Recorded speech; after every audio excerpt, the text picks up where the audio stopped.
기적과 축복의 주인공이 됩시다. 나를 통해 한 영혼을 구원합시다. 할렐루야. 오늘은 여러분 지난 시간에 이어서 먼저 한 번 더 인사해야 되겠네요. 우리 영상 보셨으니까 옆 사람하고 죄송하지만 깨어집시다. 누구 앞에서 깨져야 돼요? 주님 앞에서 깨어집시다. 여러분 지난 시간에 이어서 오늘 두아디라 교회 두 번째 시간인데 오늘 말씀해 보니까 거짓 선지자, 자칭 선지자라고 하는 이세벨이라고 하는 여인이 나옵니다. 그래서 20절에 보니까 여러분 내가 책망할 일이 있는데 자칭 선지자라는 여자 이세벨을 내가 용납함이니 그가 내 종도를 가르쳐 깨어 행음하게 하고 우상의 제물을 먹게 하는도다. 그리고 두아디라 교회를 주님이 책망하고 계십니다. 여러분 이세벨 하면 어디서 많이 들어보셨죠, 그죠? 열왕기상 16장에 보면 이 이세벨이라는 여인이 등장하는데 북이스라엘의 7대 왕이었던 아합 왕의 아내입니다. 근데 그는 시집으로 오면서 바알 선지자 400명, 아세라 선지자 450명, 우상 섬기는 자들을 수백 명, 1000명 가까이 데려와서 그들을 이스라엘 전 지역에 산당을 짓고 아세라 목상을 세워서 이스라엘 백성들이 우상을 섬기게 만들어요. 그리고 하나님을 섬기는 선지자들을 다 죽이고 심지어는 엘리야 선지자도 죽이려고 했어요. 그래서 완전히 북이스라엘의 우상을 섬기다가 하나님 앞에 심판받게 되었습니다. 그런데 그 이세벨의 영이 오늘 이 두아디라 교회 안에 들어왔다는 거예요. 그래서 교회를 어지럽히고 음행을 행하게 만들고 교회를 무너뜨리는 거예요. 성도들의 가정을 무너뜨리는 거예요. 여러분 가정에서 이 더럽고 악한 영은 떠나갈 줄로 믿습니다. 여러분 왜 그렇다면 이 이세벨의 영이 두아디라 교회 안에 들어왔을까? 우리가 그 원인을 알아야 우리도 이걸 준비할 거 아니에요, 그죠? 막아낼 수 있죠. 두아디라 교회는 여러분 산업도시입니다. 무슨 도시라고요? 산업도시. 그래서 지금은 그런 협동조합, 무슨 협회, 우리 그 교회도 목사님들 교회 연합해서 총회 막 이런 게 있는 것처럼 그런 협동조합 같은 게 있었어요. 길드라고 부르는. 근데 이런 협동조합이 서로 힘을 모아서 강력한 결속력을 가지고 뭐 의사들도 의사들 모임이 있고 선생님도 선생님들 모임이 있고 다 모임이 있죠, 그죠? 뭐 미용실 모임도 있고 다 있어요. 그래서 서로의 어떤 그 권리와 이익을 이제 보장하는 거죠. 그런데 이것들이 힘이 커지다 보니까 정치와 경제, 사회, 종교 생활에 다 영향을 미치는 거예요. 그러니까 뭐 대통령도 시장도 국회의원도 이런 협회들을 무시할 수 있을까요? 없겠죠. 왜? 중요한 표밭이니까 그 의견들을 어느 정도 좋은 말로 상부상조하는 거예요, 그죠? 그런데 이것들이 힘이 커지니까 두아디라 교회 안에 거의 대부분의 모든 사람들이 다 이 협회에 가입을 했습니다. 문제는 이 사람들이 기독교에만 연관된 게 아니라 뭐 예를 들면 불교에도 있을 수 있고 뭐 저 이단 신천지에도 있을 수 있겠죠, 그죠? 그러면 협회에서 거기에 참여를 하는 거예요.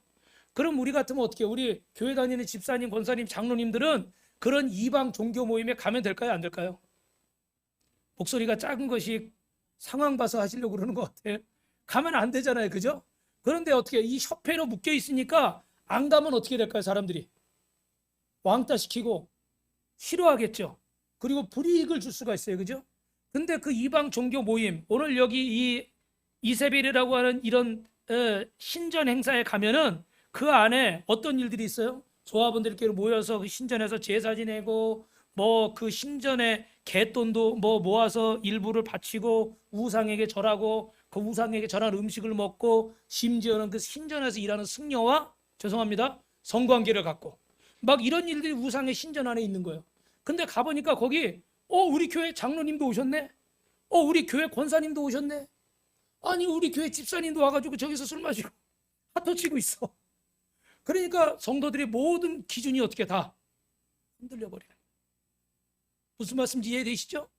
그러니까 교회 나와서 예배를 드리고 예수님을 믿고 유일하신 하나님을 믿는데 가서 할 거 다 하는 거야. 거기 가니까 나만 있는 게 아니라 다른 집사님도 있고 장로님도 있어. 그러니까 성도들의 마음이 어떻게 막 혼란스러운 거예요. 그러면서 어떻게 이것이 당연한 것처럼 교회 안에 자리를 잡아버려요. 그런데 그렇게 와서 주일날 예배드리고 하나님 말씀 막 목사님이 선포해요. 여러분이 듣고서 막 아멘도 하고 찬송도 하고 기도도 했어요. 성령이 역사할까요, 안 할까요? 여러분 마음대로 예배는 드릴 수 있을지 모르지만 성령의 역사는 내 마음대로 되는 게 아니에요. 따라합니다. 교회는 주님의 신부입니다. 신랑 대신 우리 주님을 기다리는 게 교회예요. 우리 성도들이에요. 그러면 신부는 어떻게 해야? 순결해야죠. 신랑 앞에서 순결을 지켜야 돼요. 주님이 거룩하시니까, 신랑이 거룩하시니까 신부도 어떻게 해야 돼요? 거룩하고 깨끗해야 돼요. 그런데 우리가 막 우상과 이런 세상 악한 것에 더럽혀져 있어. 그러면 신랑이 우리를, 신부를 반겨하겠어요? 당연히 반겨하지 않겠죠. 주님의 영이 온전히 임하실 수가 없으니까 성령의 역사가 나타나지 않는 거예요. 다시 한번 따라하겠습니다. 신랑 대신 예수님이 승리하신 것처럼 신부된 교회도 승리할 줄로 믿습니다. 할렐루야. 우리 옆에 분하고, 우리는 주님의 신부입니다. 주님이 우리를 사랑하십니다. 할렐루야. 여러분, 그렇습니다. 우리는 주님의 신부기 때문에 신랑 대신 주님을 기다려야 돼요. 그 신랑 대신 주님을 기다리고 순결하고 깨끗해야 돼요. 근데 세상 것에 다 물들어가지고 구분할 수가 없어 버려요. 왜 그럴까요? 왜 이 사람들이, 왜 두아디라 교회 성도들이 이런 이방 신전 행세, 이런 음란한 것에, 이런 악한 종교 행사에 참여했을까요? 아까 말씀드렸죠? 그 협회, 조합, 이런 거에서 눈밖에 나버리면 어떻게 돼요? 뭐가 문제가 생기죠? 먹고 사는데 문제가 생겨요. 지금도 죄송한 말씀이지만 다는 아니겠지만 어떤 회사나 어떤 곳에서는 교회 가지 마라. 교회 가면 자르겠다. 왜요? 교회에서 확진자들이 나왔다고 막 매스컴이, 언론이 막 이렇게 몰아가니까 이렇게 돼버리는 거예요. 제가 뉴스를 보니까 YTN 보다 보니까 뭐 어떤 절에서도 확진자가 나왔어요. 근데 그거는 그냥 쓱 넘어가더라고. 그런데 교회는 우리가 지금 좀 담담하지만 거의 한 달 동안 어떻게 계속 나왔죠.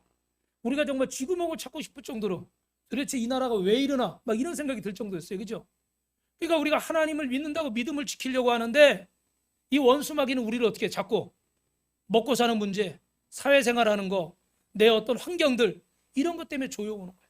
이번 주에 어느 목사님이 그런 고백을 하더라고요. 아주 좋은 대학을 나오시고 박사학위를 받을 수가 있었고, 그 교수님께서 두 사람이 있는데 네가 이번에 이 논문 내면 내가 너를 박사학위 통과시켜 주겠다, 그렇게 약속까지 하시더래.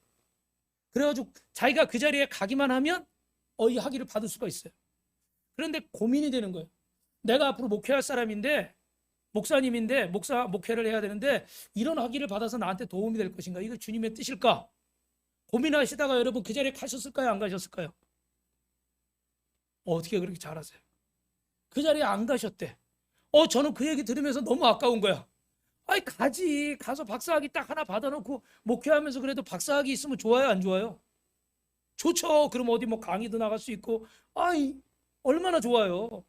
그 박사학위 뭐 어떤 사람들은 막 그냥 그렇게 따려고 그래도 따기가 어려운 건데, 준다는데 왜 안 받아? 바보 같잖아요. 그런데 내가 이걸 받고 나면 목회하는데 주님의 일만 하는데 이것이 걸림돌이 될 것 같아요. 그죠? 다른 길이 또 있으니까. 또 목회하다 힘들면 어떻게 돼요? 예를 들어 박사학위 있으니까 뭐 교수도 할 수 있고, 예를 들면 길이 많잖아요. 그죠? 그 제가 신학교 다닐 때 재밌는 일들이 있었는데, 어떤 분은 용접 기술자예요. 저 중동 가서 막 일도 하신 분이야. 연세가 좀 있어요. 그러니까 이분은 신학교 다니다가 다음 학기에 안 보여. 그러면 이제 신학교 다니면 이제 일을 못 하니까 또 가정이 있으니까 생계를 유지해야 되잖아요. 그러니까 한 학기 다니고 어떻게 돼요? 가서 또 용접 막 일하는 거야. 그리고 돈 벌어가지고 또 1년 만에 나타나. 그러나 이제 저분이 이제 다니는구나. 그럼 좀 이따가 또 없어져. 그러니까 신학교 졸업하는데 몇 년이 걸려요? 막 10년이 걸리더라고. 그리고 어떤 한 분은 버스 자격증이 있어요. 운전. 그러니까 이분도 애들이 둘이나 되고 막 이러니까 목회하다가 조금 저기 하면 어디로 가버려요? 운전하러 가버려요. 그래서 저는 그 전에 얘기 듣기를 저 철원에 어디 가서 그 시골 교회 맡아서 목회한다고 그렇게 들었어요. 근데 좀 이따 또 얘기 들으니까 거기 안 있대. 거 어디 갔냐고 그랬더니 버스 운전하고 있대. 왜? 그 시골 교회 조그만 데서 이게 먹고 살면서 이거 목회하기가 어려운 거예요. 그러니까 내가 재능이 있으니까, 재주가 있으니까 자꾸 어떻게 해? 여러분 이걸 잘 생각하세요. 사도 바울도 물론 브리스길라 아굴라 통해서 천막 깁는 일 하면서 그걸 통해서 주의 일하는데, 선교하는데 쓰임 받았어요. 여러분의 재능이 주님의 일을 하는데 쓰임 받는다는 거라면 문제가 안 돼요. 그런데 주의 길을 가는데 그 재능 때문에, 내가 할 수 있는 그것 때문에 자꾸 걸림돌이 된다. 그건 어떻게 될까요? 과감하게 내려놔야 돼요. 그런데 우리 성도들이 어떻게 돼요? 지금 두아디라 교회처럼 이게 힘든 거예요. 내가 처자식이 있는데 내가 사회생활 해야 되는데 내가 학위도 받아야 되고 돈도 벌어야 되고 그런데 내가 주일 지키고 교회 간다고 그러면 날 자른다 그러고 혹시라도 뭐 그런 일 없으면 모르지만 우리 교회 갔다고 우리 교회에서 어떻게 확진자가 나와서 막 보도가 돼버리면 그날 갔나 안 갔나? 나는 안 갔다고 그러려고 그러는데 뭐가 있어요 여러분? GPS 위치 추적 핸드폰으로 다 해버리잖아. 그죠? 그러니까 이건 뭐 그럼 또 거짓말 할 수도 없고 여러분 심정을 저도 알아요. 그런데 여러분 이런 상황 속에서 이 두 아들의 교인들을 보면서 정말 먹고 사는 문제가 우리에게 중요합니다. 그런데 매번은 아니겠지만 우리가 지혜롭게 잘 행동을 해야 되겠지만 이 두 아들의 교인들처럼 정말 그것이 당연한 것인 것처럼 살아가서는 안 된다. 할렐루야. 예. 이렇게 예배 드리는 게 당연한 것처럼 이렇게 예배 안 드려도 되는 게 당연한 것처럼 살아가서는 안 된다는 거지. 어떤 순간에 우리가 지금 여러 가지 상황들 우리나라뿐만 아니라 전 세계적으로 이런 어려움이 있고 팬데믹이 와서 모두 다 뭐 외국에 보니까 코비드-19 뭐 이렇게 부르더라고요. 이 코비드-19 때문에 어제만 또 하루 확진자 최고 많이 나왔죠. 35만 명이 나왔대요. 그죠? 그러니까 정말 우리가 이거 어찌할 수 없는 진짜 치료제가 나오고 이래야 되는 상황인데 이런 상황들 속에서도 우리가 이것이 당연한 것이 아니라 그럼에도 우리는 어떻게든 하나님을 예배해야 된다. 그래서 가정에서도 예배드리고 또 크게 못 모이니까 어떻게 돼요? 목장이나 셀에서 구역에서 소그룹으로 서너 명씩 모여서 또 예배하고 기도하고 또 대면이 안 되니까 어떻게 돼요? 영상으로 또 아니면 전화로 저도 여러분 전화로 제가 한 달 동안 또 기도해 드린 분들 계시죠, 그죠? 네, 그렇게 해서라도 우리가 하나님을 예배하는데 여러분 이 두아디라 교인들은 왜 주님께서 책망하시는 거예요? 어쩌다 한번 간 게 아니라 어쩌다 누가 실수로 그렇게 한 게 아니라 이것이 두아디라 교회 안에 당연한 것처럼 어떻게 자리를 잡았겠죠? 주일날 예수님 믿는다고 교회 오면서도 신천지에도 가고 우리 옛날에 저 서울에 있을 때 주일학교회가 안 오더라고요. 알고 봤더니 신천지에서 이렇게 애들 하려고 누구 전도회 오면 자전거 준다고. 그래도 그거 한 10년 넘었으니까 자전거 뭐 그렇게 요새는 막 돌아다니지만 뭐 자전거 이렇게 살려면 돈이 좀 필요할 때니까 자전거 준다니까 막 신천지 가는 거 애들이. 우리는 더 큰 걸 줘야 돼. 한 자가용을 주든지 오토바이 주든지 해야 돼. 야, 참 할 말이 없다. 애들 데려오면 자전거를 하나씩 준대요. 여러분, 우리는 알잖아요. 야, 자전거 준다고 거기 가면 안 돼. 근데 믿음이 없으니까. 근데 두아디라 교인들이 어떻게 행동한 거예요? 이렇게 지금 행동한 거예요. 그리고 그게 두아디라 교회 안에 당연한 것처럼 자리를 잡았기 때문에 주님이 책망하시는 거예요. 여러분이 어쩌다 한번 정말 내가 어쩔 수 없어서 너무 어려워서 그걸 가지고 주님이 뭐라고 그러시는 게 아니에요. 여러분 주님은 우리처럼 그렇게 옹졸하신 분이 아니에요. 오늘 여러분 영상 보셨죠? 왜 반응들이 없으세요? 깨어지지 않으신 것 같아요. 주님은 그렇게 옹졸하신 분이 아니에요. 여러분이 너무 힘들어서 어쩌다 한두 번 실수한 거 가지고 너 지옥 간다 이렇게 하시는 분이 아니에요. 이것들이 이 교회 안에 당연한 것처럼 되어버렸기 때문에. 그래서 10년 전에 예수님 믿은 아무개 집사님이나 어제 예수님 믿고 나온 초신자나 지금 어린 분별력이 없는 학생이나 다 어떻게 돼요? 그게 당연한 것처럼. 하나님 믿어도 이교 행사에 가고 하나님 믿어도 예배 안 드리고 하나님 믿어도 더 음란을 행하고 다 해도 되는 것처럼 어떻게 해요? 그렇게 자리가 잡혀가기 때문에 주님이 책망하시는 거예요. 그래서 오늘은 여러분 여러 가지가 있지만 그 중에 하나 오늘 부부에 관한, 가정에 관한, 결혼에 관한 이야기를 하나 드릴까 그래요. 여러분 한번 따라 하시겠습니다. 오늘 설교 노트 첫 번째 주제는 결혼은 사람과의 계약이 아니라 따라합니다. 하나님과의 언약이다. 여러분 결혼은 하나님이 세운 제도인 줄로 믿으시면 아멘. 여러분 하나님의 뜻 가운데 결혼한 가정은 하나님이 영적으로 그 가정을 보호하시는 줄로 믿습니다. 여러분이 결혼 전에는 A라는 여자를 만날 수도 있고 B라는 여자, C라는 여자, D라는 남자를 만날 수도 있습니다. 그건 여러분의 선택입니다. 그러나 누군가를 선택해서 하나님의 은혜 가운데 결혼했다면 하나님이 그 가정을 보호하시는 줄로 믿습니다. 그래서 결혼은 하나님과의 언약이기 때문에 자기 마음대로 가정을 깨트릴 수가 없는 거예요. 우리 마가복음 10장 10절 12절 한번 같이 읽어보겠습니다. 시작. 집에서 제자들이 다시 이 일을 물으니 이르시되 누구든지 그 아내를 버리고 다른 데에 장가 드는 자는 본처에게 간음을 행함이고 또 아내가 남편을 버리고 다른 데로 시집가면 간음을 행함이니라. 여러분 요즘은 죄송하지만 이혼이 너무 쉽게 생각되죠. 그죠? 왜 그렇겠습니까? 결혼을 하나님과의 언약이 아니라 그냥 계약이라고 생각하는 거예요. 계약은 여러분 뭡니까? 말 그대로 계약했다가 기간이 다 되면 끝나는 거고 아니면 어떻게 돼요? 마음에 안 들면 계약을 깰 수도 있는 거고 상대방이 또 계약을 어기면 어떻게 그 계약은 파기가 되는 거예요. 그죠? 그러니까 계약은 말 그대로 사람의 상황에 따라서 바뀔 수가 있는 거예요. 그런데 사람들이 결혼을 계약이라고 생각하는 거죠. 서로 조건 보고 그 조건이 안 맞으면 언제든지 깰 수 있다. 여러분 그런데 이런 것들이 일반 세상만 그런 게 아니라 교회 안에 우리 성도들 가운데도 만연하다는 거예요. 그래서 여러분 이혼의 사유가 많이 있잖아요. 들어보면 그래요. 예수님, 저는 남편이 매일 술 먹고 저를 학대해요. 미친 사람 같아요. 귀신 들린 사람 같아요. 계속 살아야 됩니까? 예수님, 저는 남편이 무능해서 여태까지 돈 한 번 벌어다 준 적이 없어요. 너무너무 사는 게 힘듭니다. 저 같이 살 수가 없어요. 예수님, 제 아내하고 저는 성격이 너무 안 맞아요. 도대체 내가 A라고 그러면 B라고 그러고 이게 도대체 대화가 안 돼요. 매일 싸웁니다. 아까 이 영상에 나처럼 매일 싸워. 내가 유일하게 싸운 거는 재수할 때 한번 싸운 것밖에 없는데 나랑 매일 싸우니까 저 여자가 나쁜 여자야. 이렇게 돼버린 거죠. 그죠? 예수님, 저는 남편이 직장에서 다른 여자하고 바람났어요. 저는 저 남자하고 살 수 없어요. 저를 배신했어요. 예수님, 남편이 저를 버렸어요. 어쩔 수 없이 이혼했어요. 여러분 살다 보면 이런저런 이유들이 있어요. 이 자리에 결혼하신 분도 계시고 아직 결혼하지 않으신 분도 계시지만 여러분 이 말씀을 잘 다 마음에 새겨 놓으세요. 여러분, 여러분의 상황에 따라 성경이 달라질 수 있을까요? 죄송하지만 성경은 달라질 수 없습니다. 우리 마태복음 5장 31절 32절 같이 있습니다. 시작. 또 일러스되 누구든지 아내를 버리려거든 이혼 증서를 줄 것이라 하였으나 나는 너희에게 이르노니 누구든지 음행한 이유 없이 아내를 버리면 이는 그로 간음하게 함이고 또 누구든지 버림받은 여자에게 장가드는 자도 간음함이라. 왜 남편이 아내를 간음하게 만든다는 거예요? 여러분 이 마태복음은 유대인들을 대상으로 쓰여졌는데 유대 문화에서는 여자가 일할 곳이 없어요.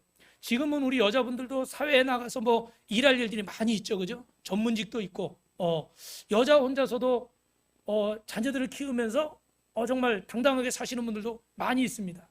그런데 이 시대는 우리 옛날 뭐 조선시대 이상으로 여자 혼자서 무슨 일을 할 수 있는 그런 시대가 아니었어요. 그래서 만약에 그 남편이 아내를 버리게 되면 이 여인은 그냥 바로 가장 빈곤층이 돼버리는 거예요. 그래서 뭐 노숙자가 되거나 거린이 된다거나 아니면 죄송하지만 몸을 팔아서 살아야 된다거나 아니면 다른 남자를 만나서 재혼을 해야 되는 겁니다. 다른 것을 선택할 수 있는 어떤 직업들을 선택할 수 있는 기회가 거의 없는 사회라고 보시면 돼요. 그러니까 어떻게 되겠습니까? 만약에 남편에게 버림받은 여인이 있으면 어떻게 될까요? 다른 남자 만나서 재혼을 하겠죠. 그런데 성경은 또 뭐라고 말해요? 재혼을 하면 간음이라는 거예요. 남편이 여인에게 간음하게 만드는 겁니다. 그런데 성경은 누구든지 음행한 이유 없이 아내를 버리면 그랬어요. 음행이라는 말은 헬라어로 포니아라는 말인데 이 말은 결혼하기 전에 성관계를 갖는 거예요. 그래서 이것은 음행이라고 그러고 간음은 또 헬라어로 모이케이오라고 그럽니다. 여러분 유대 문화에서 여러분이 아시지만 결혼하기 전에 음행을 행하게 되면 어떻게 됩니까? 뭘로 쳐 죽이라고 그러죠? 돌로 쳐 죽인다고 그러잖아요. 그러니까 뭐 이혼할 것도 없고 음행을 하게 되면 그냥 돌로 쳐서 죽여야 되는 거예요. 그냥 거기서 끝난 거예요. 그런데 유대인들은 이렇게 이 약혼을 하고 1년 동안 기간을 갖잖아요. 그리고 나서 어떻게 돼요? 정혼 기간을 갖고 나서 결혼을 하잖아요. 우리가 성경에 나와 있는 마리아처럼 만약에 그 기간 안에 어떤 일이 생긴다고 그러면 남편은 어떻게 돼요? 요셉처럼 관계를 정리하기 위해서 이혼 증서 같은 거 써게 되는 거죠. 왜요? 하나님 앞에서 이 결혼은 죽기 전에는 깰 수가 없어요. 왜요? 하나님과의 언약이기 때문에. 할렐루야. 그래서 이 유대 사회에서 결혼은요 정말 죽지 않고서는 끝날 수 없는 관계가 결혼입니다. 그런데 여러분 오늘 우리가 도둑이나 살인자나 가늠한 사람이 있다고 칩시다. 예수님께서는 십자가에서 누구를 위해 죽었습니까? 저와 여러분뿐만 아니라 그들을 위해서 죽으셨죠. 그래서 주님은 그들을 용서하셨어요. 구약에서는 물론 간음한 자를 돌로 쳐 죽였습니다. 그러나 신약에서는 예수님께서 어떻게 하셨습니까? 그들을 위해서 대신 죽어주셨어요. 간음은 용서받지 못할 죄가 아니라는 거예요. 물론 내가 그 일을 겪게 되고 내가 당사자가 된다면 정말 용서하기 어려울 것입니다. 그러나 다른 살인범처럼, 다른 도둑처럼, 다른 강도처럼 가늠한 자도 예수님이 십자가 보혈로 용서받을 수 있는 자격이 있다는 거예요. 여러분, 이혼은 무엇일까요? 마귀의 괴계입니다. 가정을 파괴하기 위한 마귀의 괴계, 하나님의 언약을 깨트리기 위한 마귀의 전략. 세상은 이것들을 받아들였습니다. 그래서 어떤 조건에 따라서 맞으면 그 조건에 따라서 이혼을 허락합니다. 그런데 이것들이 점점점 교회 안에도 들어와서 이것이 당연한 것처럼 되어버렸죠. 여러분, 우리 주님께서는 예레미야 3장에 보니까 제가 기니까 짧게 설명을 드리면 이스라엘의 우상을 섬기는 것을 영적인 간음이라고 표현했어요. 그죠? 그래서 이렇게 간음하고 이렇게 행음하고 악을 행할 때 하나님께서는 저들을 버리실 수밖에 없습니다. 그래서 거기 예레미야 3장에 보니까 그를 내쫓고 그에게 이혼서까지 주었으되 이런 표현이 나와요. 그래서 이혼서를 써주고 딱 버렸습니다. 헤어졌어요. 그런데 여러분, 거기서 끝나는 것이 아니라 그 뒷부분에 보니까 이렇게 써 있어요. 예레미야 3장 8절 14절에 보면 나는 너의 남편임이니라 배역한 자식들아 돌아오라 내가 너희를 성읍에서 하나의 족속 중에서 둘을 택하여 너희를 시온으로 데려오겠고. 할렐루야, 할렐루야. 이혼서까지 써주고 간음을 행하니까, 음행을 행하니까, 우상성이니까 하나님이 헤어지셨어요. 그런데 하나님은 헤어질 수 있어요, 없어요? 헤어질 수 없으시다. 너는 내 백성이기 때문에 나는 너의 신랑이고 너는 나의 신부이기 때문에 나는 너를 버릴 수가 없다. 다시 돌아와라. 왜냐?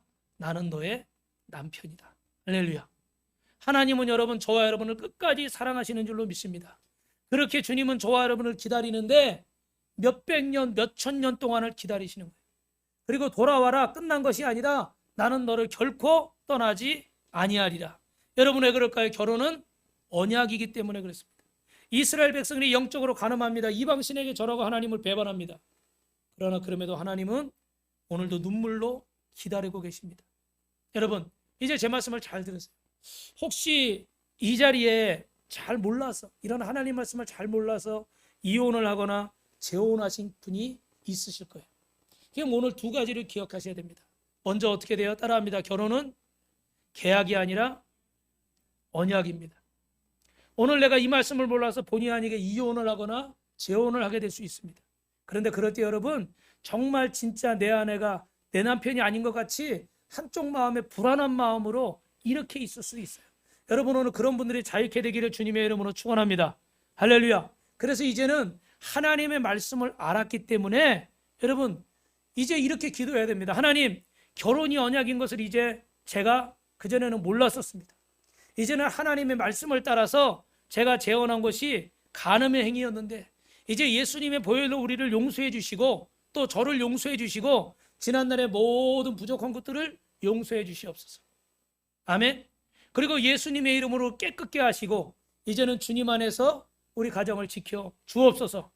이제는 깨어지거나 나누어지지 않게 주옵소서. 우리의 모든 허물을 용서해 주시옵소서. 할렐루야. 여러분, 이렇게 기도하고 하나님 앞에 새롭게 출발할 수 있길 주님의 이름으로 축원합니다. 더 이상은 그 마음에 불안한 거나 죄의식이나 이런 것이 예수 그리스도의 이름으로 떠나갈 줄로 믿습니다. 또 하나는 이제 이 말씀을 듣고 혹시라도 어떤 분들은 갈등하는 분들이 계실 거예요. 계속해서 내가 이 사람하고 살아야 될 것인가? 아니면 헤어져야 될 것인가? 뭐 이런 갈등을 하게 될 수 있어요. 그런데 여러분, 여호수아 9장에 보면 여호수아가 그 가나안을 정복할 때 기브온 족속과 언약을 맺습니다. 그 내용을 다 말할 수는 없지만 분명한 건 하나님께서 그 족속들을 다 진멸하라고 그러셨거든요. 근데 이 기브온 족속들이 아주 지혜롭게 자기들이 막 신발도 막 뚫어진 거, 옷도 헝걸해가지고 아주 멀리서 온 것처럼, 가나안 족속이 아닌 것처럼 이 여호수아를 속였어요. 그래가지고 우리가 멀리서 소문 듣고 왔는데 우리와 화친을 맺어주시고 우리를 좀 보호해 주십시오, 이러고 언약을 맺은 거예요. 그러니까 여호수아는 그들이 가나안 족속인 줄 모르고 이 기브온 족속과 다 약속을 맺었습니다. 나중에 알고 보니까 어떻게 돼요? 하나님의 말씀을 어긴 거예요. 가나안 족속이 임을 나중에 알게 돼요. 그러니까 여러분, 저들이 거짓말해서 지금 약속을 맺은 거잖아요. 그러니까 여러분, 이거 깰 수 있어요, 없어요? 있죠. 거짓말해서 속여서 계약한 거니까 당연히 이건 깨야죠. 그런데 하나님께서 그걸 깨라고 그러세요? 아니다. 지켜줘라. 잘못한 것이지만 지켜줘라. 실수한 것이지만, 몰라서 그런 것이지만 지켜줘라. 옆 사람하고 인사합시다. 하나님은 좋으신 분이세요. 오늘 이 얘기가 주가 아니니까 더 깊은 설명은 못하지만 하나님은 그 기브온 족속도 불쌍히 여기시고, 그래서 여러분, 여호수아를 통해서 그 족속이 곤란을 당할 때, 어려움을 당할 때 지켜주게 하십니다. 그러니까 오늘 저와 여러분이 실수로 몰라서 그럴 수 있어요. 그런데 하나님 앞에 정말 나의 부족함을 인정하고 하나님 앞에 기도한다면 하나님께서는 그 가정을 지켜주실 줄로 믿습니다. 그래서 우리가 기도할 때 하나님, 저의 재혼을 축복해 주시고 늘 가슴에 있었던 이런 마음의 불안함과 이 죄책감들을 용서해 주시고 우리 이 결혼이 평상 언약인 것을 내가 믿사오니 하나님 우리 가정을 지켜 주시옵소서. 할렐루야. 여러분, 이 시간에 예수님의 이름으로 따라합니다. 하나님의 능력이 풀어질지어다. 축복이 풀어질지어다. 우리 가정에서 어둠은 떠나갈지어다. 저주는 떠나갈지어다. 가난은 떠나갈지어다. 질병은 떠나갈지어다. 암덩어리는 떠나갈지어다. 아멘. 두 손 들고 아멘 한 번만. 그렇게 될 줄로 믿습니다. 할렐루야. 그래서 여러분, 세상에 먹고 사는 다른 어떤 세상의 인간들 상황들 때문에 두아디라 교회처럼 이 세상의 음란에 욕심에 물들지 마시기를 주님의 이름으로 축원합니다. 마지막으로 여러분, 오늘 25절부터 27절에 보면 믿음을 저버린 이 두아디라 교회를 향해서 주님이 부탁하시는 거예요.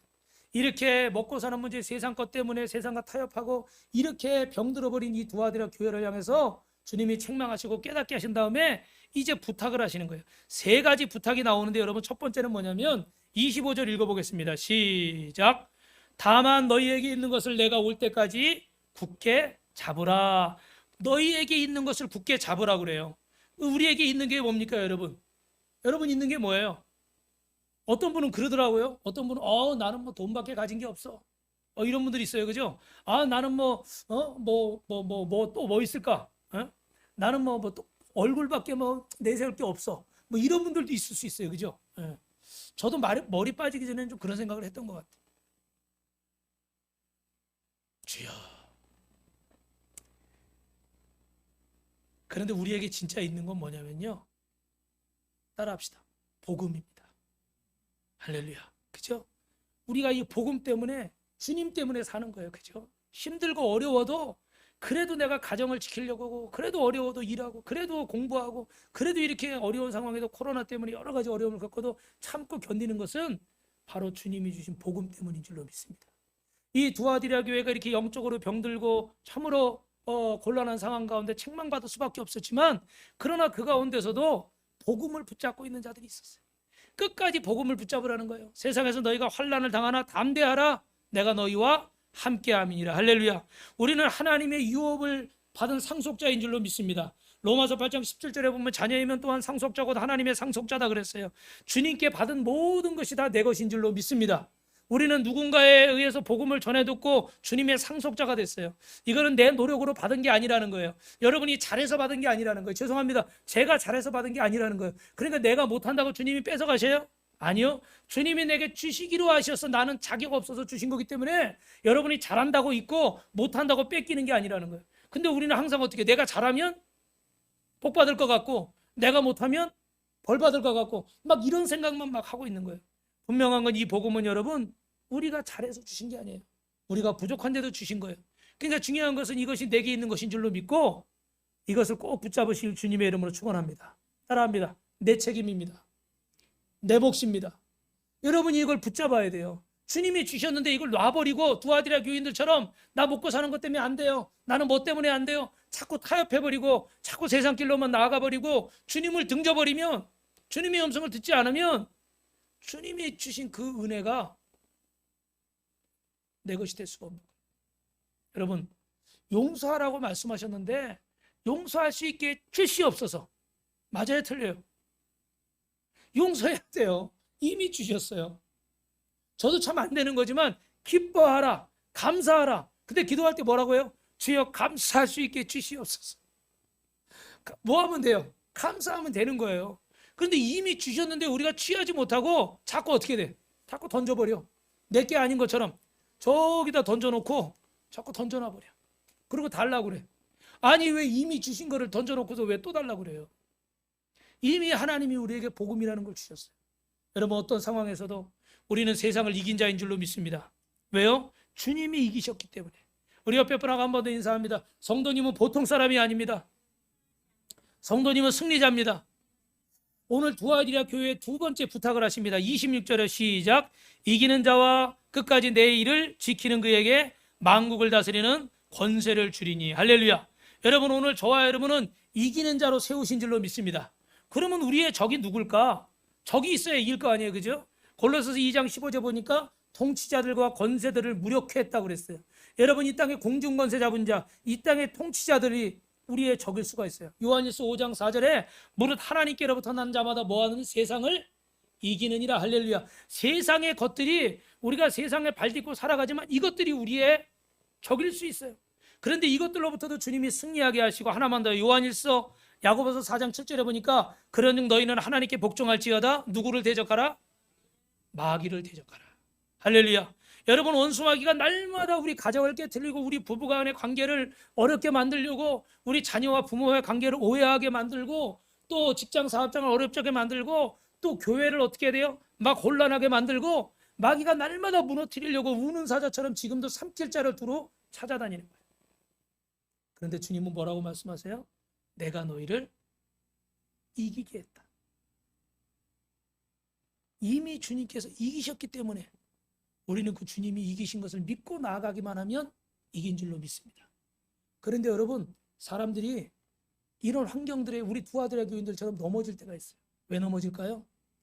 내가 원치 않는 어떤 문제와 사건이 생긴다든지 아니면 너무너무 달콤한 좋은 조건의 유혹이 오는 거예요.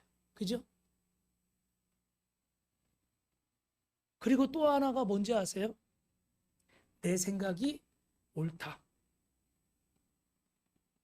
내 생각이 옳다. 여러분 잘 들으셔야 돼요.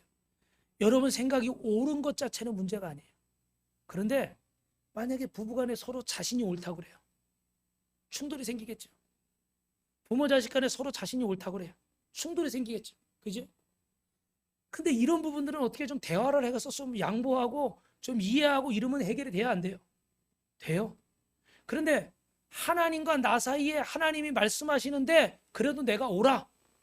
그러면 어떻게 될까요? 그때 문제가 생기는 거예요. 교회보다 내가 옳아.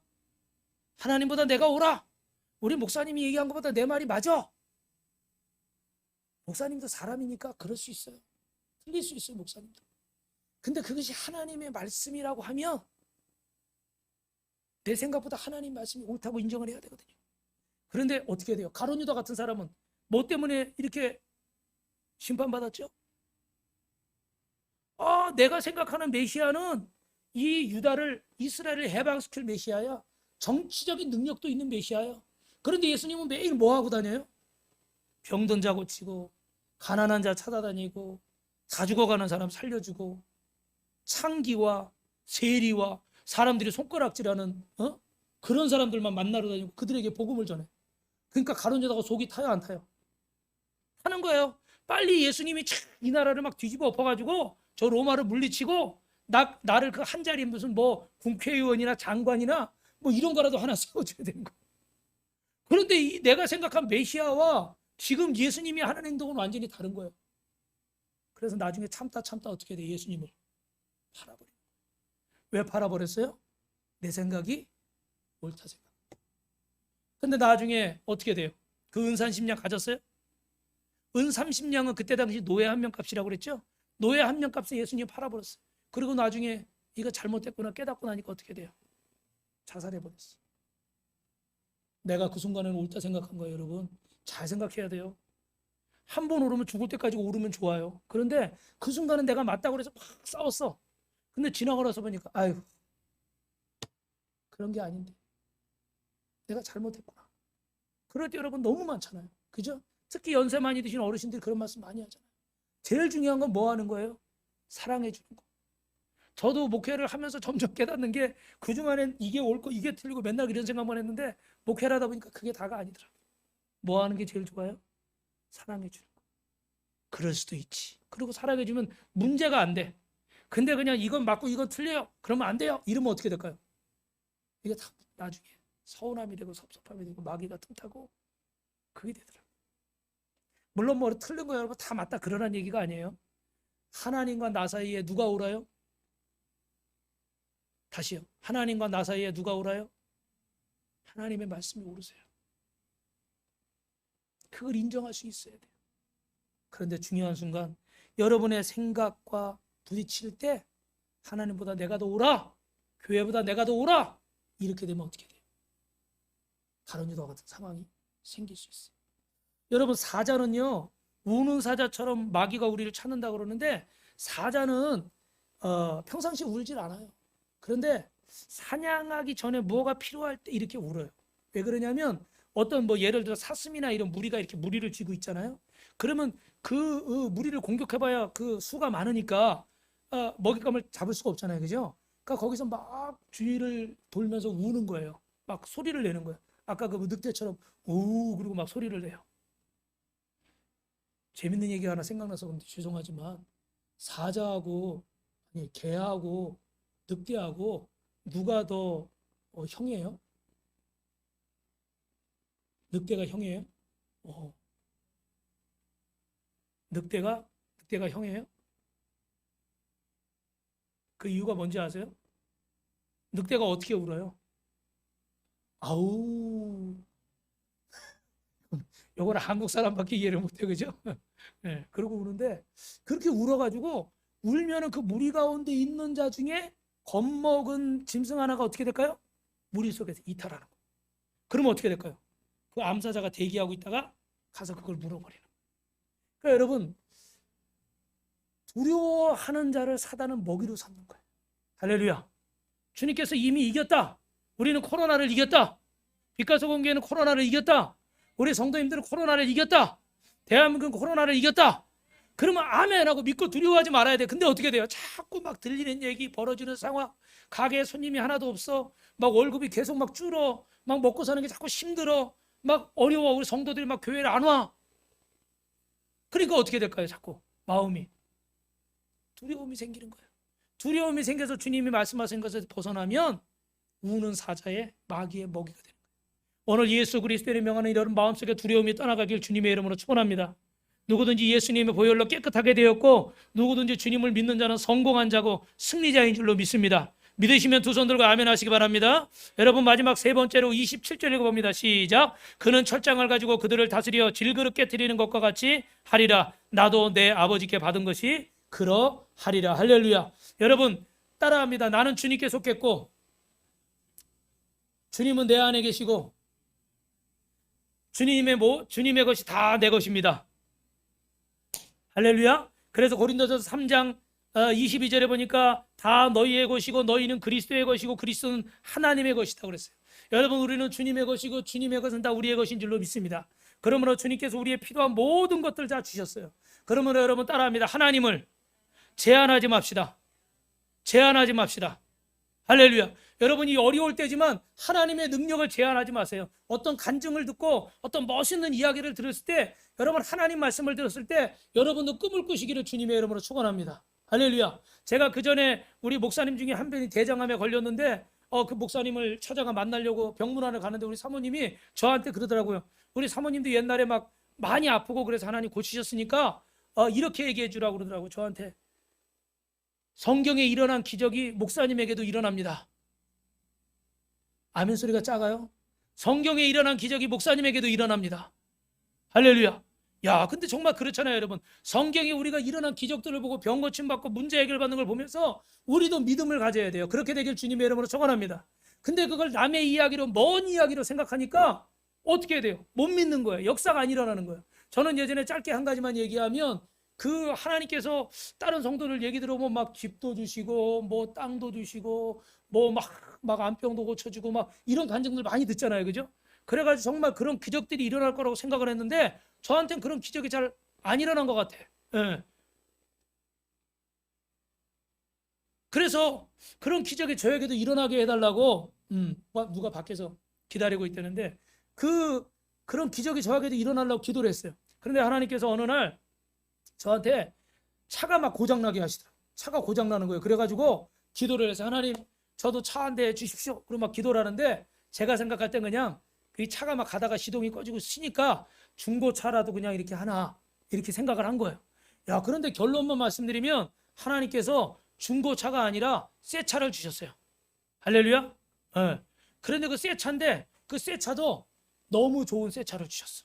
그때 당시에 한 10년 좀 더 된 일인데 제가 가끔 얘기했죠, 그죠? 그때 당시 제일 좋은 차를 주시더라고.